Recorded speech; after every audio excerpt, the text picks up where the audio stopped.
નમસ્કાર ખેડૂત મિત્રો, આજે તારીખ 12 મે 2026 ને વાર મંગળવાર. આજે આપણે ધાણાના તાજા બજાર ભાવ જાણીશું, જેમાં અમુક માર્કેટ યાર્ડમાં જે થોડો સુધારો ચાલી રહ્યો છે, તેમજ કન્ટિન્યુ એવરેજ બજાર 2100 થી 2526 રૂપિયા બોલાઈ રહ્યા છે. ધાણામાં આ વર્ષ દરમિયાન રેકોર્ડ બ્રેક તેજી સાથે વેપાર થઈ રહ્યા છે, તે મુજબ કન્ટિન્યુ ચાલી રહ્યા છે. તો ચાલો ખેડૂત મિત્રો આપણે જાણી લઈએ કે આજે તમામ માર્કેટ યાર્ડની અંદર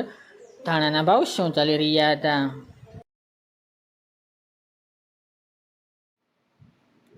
ખેડૂત મિત્રો, આજે આપણે ધાણાના ભાવ જોઈએ તો જામજોધપુર 2200 થી 2440 રૂપિયા, વિસાવદર 1725 થી 2261 રૂપિયા, સાવરકુંડલા 2000 થી 2850 રૂપિયા, મેદરડા 2100 થી 2335 રૂપિયા, હળવદ 2075 થી 2476 રૂપિયા, ધારી 1960 થી 2421 રૂપિયા, બોટાદ 1500 થી 2300 રૂપિયા, ખાંભા 2020 થી 2020 રૂપિયા, કાલાવડ 2000 થી 2355 રૂપિયા,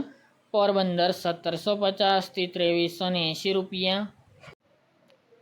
જેતપુર 2116 થી 2500 રૂપિયા, જુનાગઢ 2200 થી 2454 રૂપિયા, અમરેલી 2015 થી 2560 રૂપિયા, સમી 2100 થી 2100 રૂપિયા, ગોંડલ 1651 થી 2621 રૂપિયા, વાંકાનેર 1800 થી 2100 રૂપિયા, જામનગર 1725 થી 2435 રૂપિયા, જસદણ 1500 થી 2400 રૂપિયા અને ભાવનગર 2150 થી 2300 રૂપિયા.